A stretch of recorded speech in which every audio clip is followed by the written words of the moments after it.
And they do have sympathy in just the way we're saying with the king, who had his longest apprenticeship in history. He waited for that job of being on the throne longer than any of his predecessors, going back hundreds and hundreds of years. He finally gets to start his reign, which he's been rehearsing and practicing for 50 years. And it's overshadowed by Harry and Meghan, Andrew, all these things that really aren't his fault. No one is safe from the Epstein scandal. During a royal visit to Dedham in Essex, King Charles was heckled over his brother Prince Andrew's links to Epstein. Flyers showing images of Andrew from the Epstein files circulated in the village before the visit and was scattered around town. Now, for some reason, I have not really been thinking much about the impact of this scandal on King Charles, but lots of people are writing about it. And I guess the royal visits now, he's not immune, the Queen's not immune, Alice. They're going to get these kind of questions from the public all the time. Yeah, and I think the Queen is a brave campaigner on the issue of violence against women and girls, and I'm not sure that staying silent is really a tenable position for her much longer. I feel like they need to make... I wonder what the late Queen would have done, and I feel like she would have addressed it directly with very carefully and brilliantly chosen words.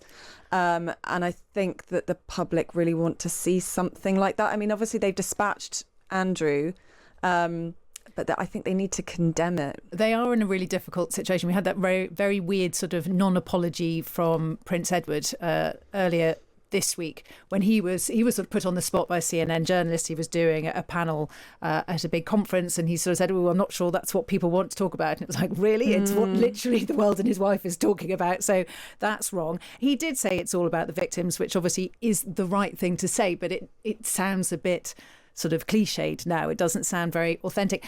I'm not sure I agree with you about the Queen. The Queen was amazing in hundreds of different ways, but she wasn't brilliant when it came to confrontation, and she wasn't brilliant when it came to Andrew. Andrew was her favourite, and Charles and his son William have certainly been more, they've certainly been stronger and firmer with Andrew than she ever felt she could, because he could sort of wrap her around his little finger.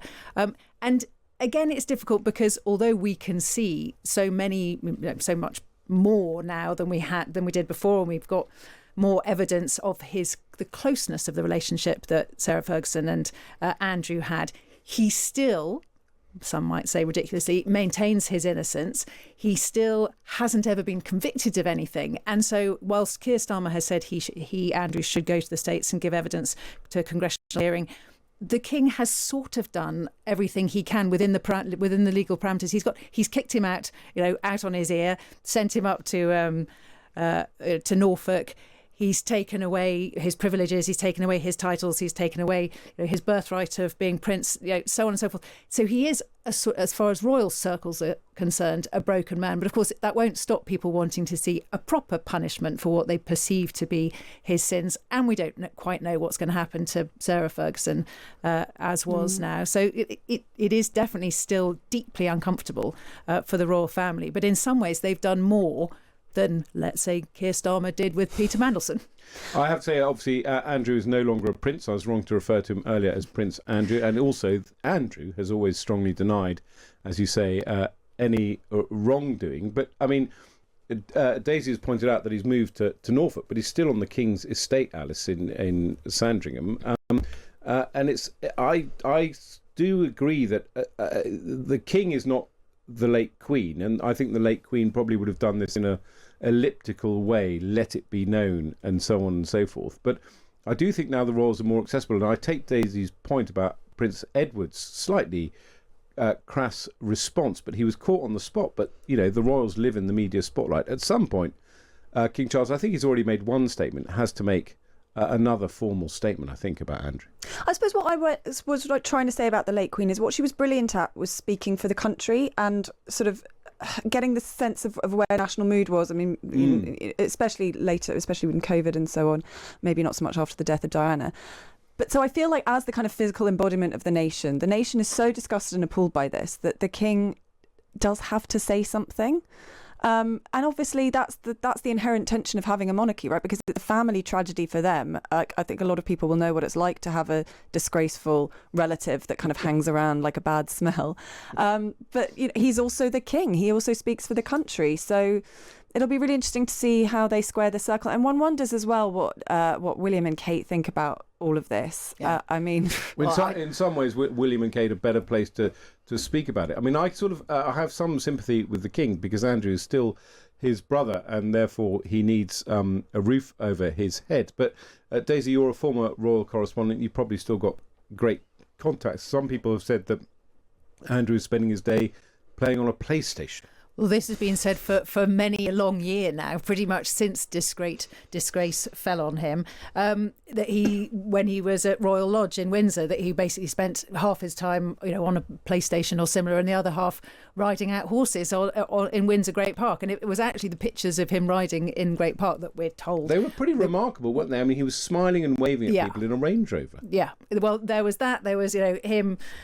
Obviously, the sight of somebody on a horse, it just does have connotations of sort of hello hoi polloi, I'm looking at you from up here and I'm terribly posh and privileged and so on, which of course he is all those things. But I think the move to Norfolk is to try to get him, even those few and far between pictures, out of the public eye. And the problem with you saying, and I completely get why you do, and he's still sort of living off his brother, he's still living on a royal estate.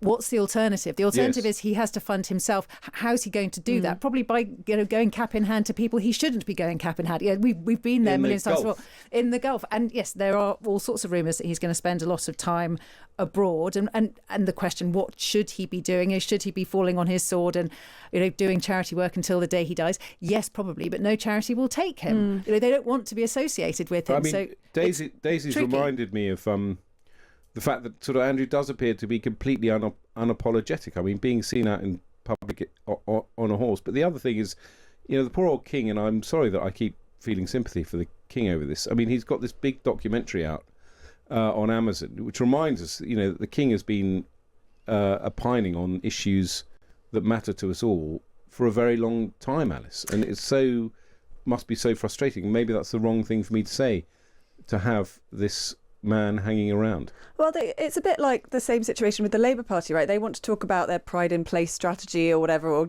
NHS waiting lists, and this Epstein scandal just blots out the sky. It's the same for the king. I think he wants his reign to be about all the good things he's done, especially around climate change, and yet all anyone wants to talk about is Epstein, because, like I say, it's such a huge scandal. No, that's absolutely right. And I do still, in fact, I'm not a former commentator. I'm a current commentator for NBC, the American network. And it's interesting looking at the royals through an American prism, because of course they're not anywhere near as interested in it as we are, but they do get the big issues and the big cases, and they do have sympathy in just the way we're saying with the king, who had his longest apprenticeship in history. He waited for that job of being on the throne longer than any of his predecessors, going back hundreds and hundreds of years. He finally gets to start his reign, which he's been rehearsing and practicing for 50 years. And it's overshadowed by Harry and Meghan, Andrew, all these things that really aren't his fault, but are his problem. And he needs to hit the ground running, and plus his cancer. He needs to make his mark so that history remembers him. And he's obviously one of the things that history will remember him for, or should remember him for, has been his environmental campaigning, and he was way ahead of the curve decades before most people had caught up. And yet, is that going to be what he's remembered for, or will he be remembered for his scandal-ridden brother and his son who exiled himself to America?